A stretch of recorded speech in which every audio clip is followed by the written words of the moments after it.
Every year about this time, late January, February, I start thinking about all the spring and summer projects or things I want to get done.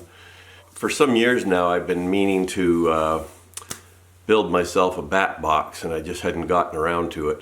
So I've been doing a lot of reading on the internet about the good and bad design aspects of bat boxes. So I've put together what I think are some of the must-have designs in a bat box according to things like Bat Conservation International and various other experts on bats. And I've built myself a box that I'm hoping you might get some interest in as well and make a little project out of it.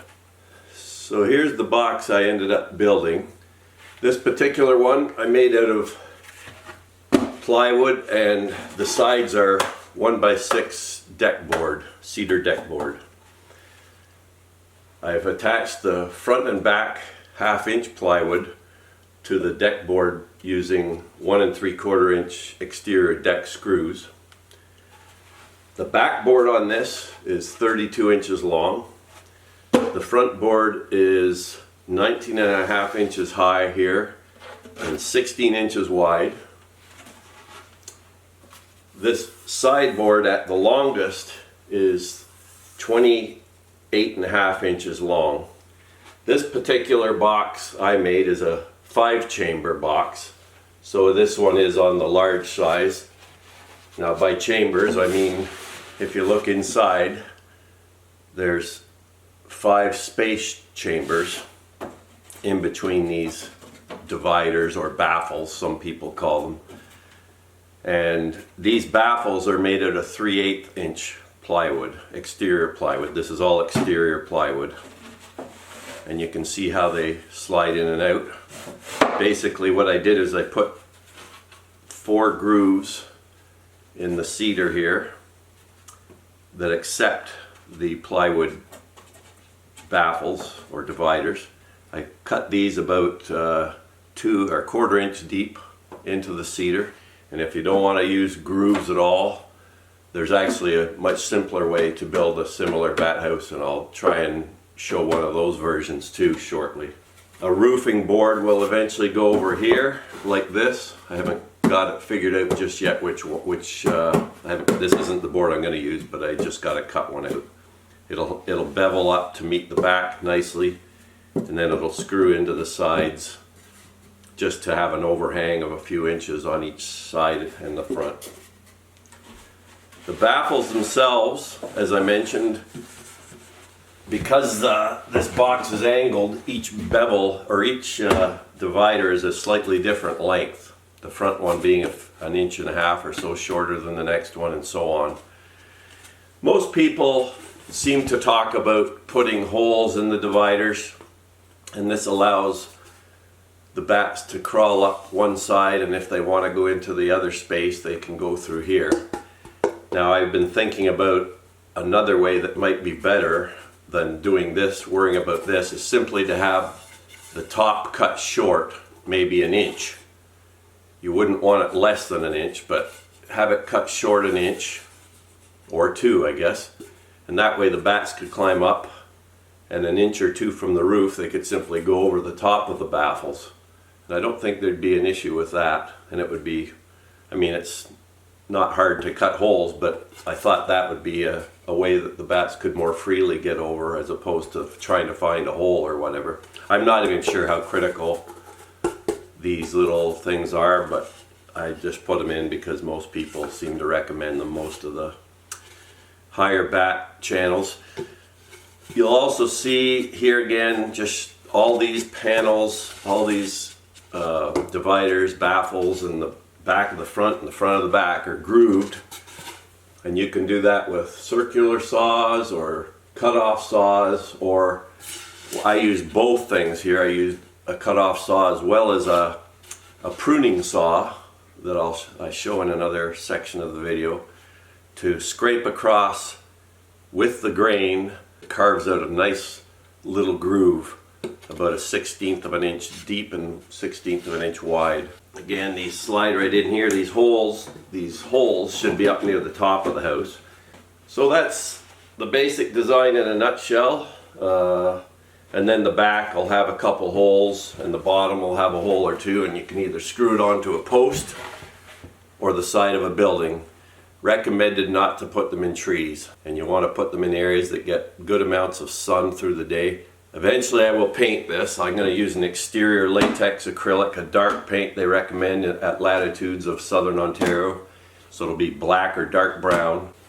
Some people paint the inner dividers. I don't think that's necessary. I may paint this landing pad or stain it. You don't want to probably paint it because you don't want the grooves to get filled in with paint. Stain will just lay flat in these grooves, but paint would tend to fill them up and make them less groove-like. I hope that's some inspiration to get out and build a box again.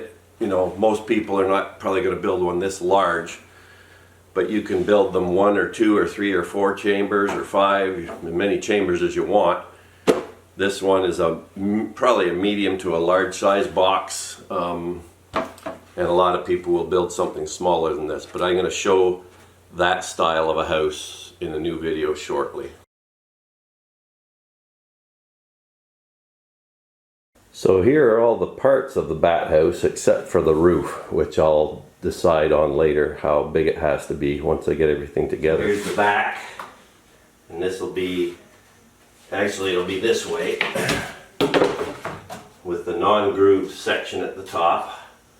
The front will be, and you can see the back of it is grooved, and this is the front, and the grooved portion will go like this, the 2 sides, and then the 4 sections or dividers that will create the chambers within the box itself. So this box will have 5 actual chambers or slots that the bats can go up and down with the 4 dividers. The dividers are grooved on each side as well.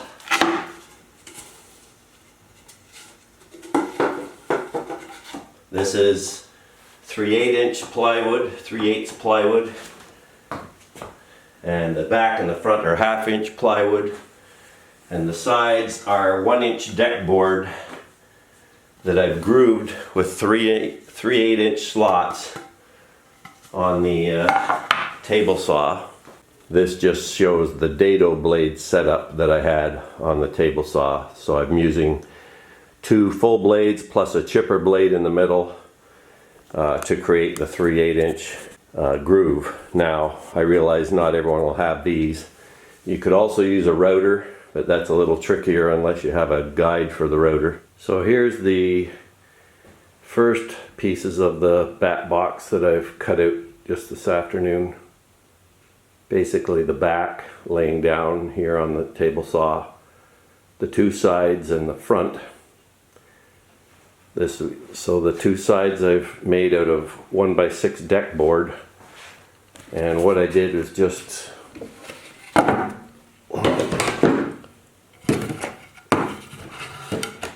ran these across the table saw using a 3/8" dado blade setup. So what I'm hoping to do is to be able to then run 3/8" plywood down these grooves to act as the dividers in the box. I'm hoping it's not going to be too tight of a fit. First thing I have to do before I do any of that is put grooves in the back board here and also in the back of the front board. So gonna use the table saw or the cutoff saw or the hand circular saw, I'm not sure which, just to do about 1/8" deep grooves across the board every 1/4 to 1/2 inch or so. And this enables the bats to grip onto the surfaces as they climb up inside. So that's a very important thing. Groovy baby. Groovy baby. So for the back of the bat house, which is actually longer than the actual house itself because it has a section up here that extends beyond the roof to enable you to screw into either a post or the side of a building. And then this lower part on the very bottom you'll see when the house is together, it actually acts as what they call a landing pad. So the bats land on this section and then they climb up into the actual dividers of the house. But anyhow, I just wanted to show a close-up here of the grooves that I've put in the back of the house, the inside part of the back of the house. The outside doesn't need grooves. I just used my cutoff saw and a circular saw to do these grooves. Groovy baby. Groovy baby.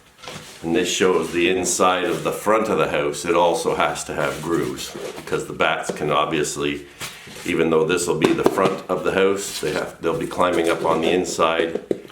I've just discovered another technique for making the grooves that might be useful to you folks as well, because it can go a lot quicker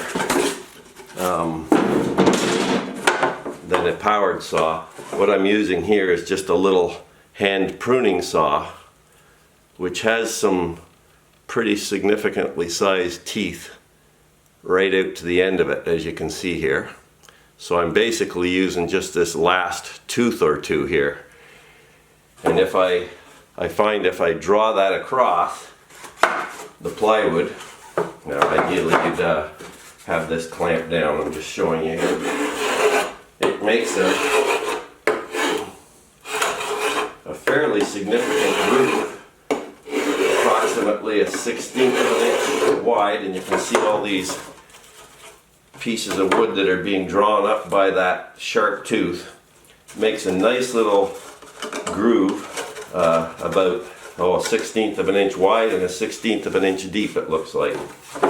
But anyhow, the thing that's nice about this is it's a lot quicker than having to draw this thing, having to even draw this thing back and forth and lower it and back and forth and lower it. Granted, this thing will make deeper grooves, which may or may not be that helpful. I think these grooves that this saw is making are plenty deep for the bats to adhere to. So what I'm first doing is I'm trying to space them eventually about 1/2 inch apart. So get as many in there as you can. It's not critical that they're perfectly parallel or anything. It's just to make a rough surface for the bats to hang on to. And you do that on both sides of the inside dividers because they could climb up either side of them.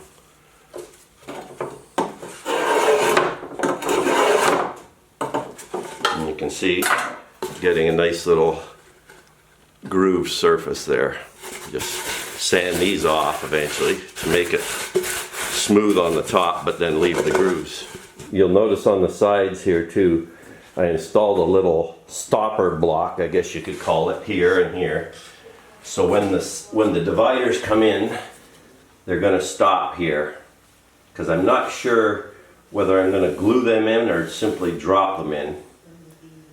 Because what I will do eventually is just attach these to the back board and then probably the front board on the front of these, and then I'll drop the dividers in. These will stop them. They're already, I measured these grooves, so the different dividers are different lengths. And I've also sanded the edges of the dividers as well.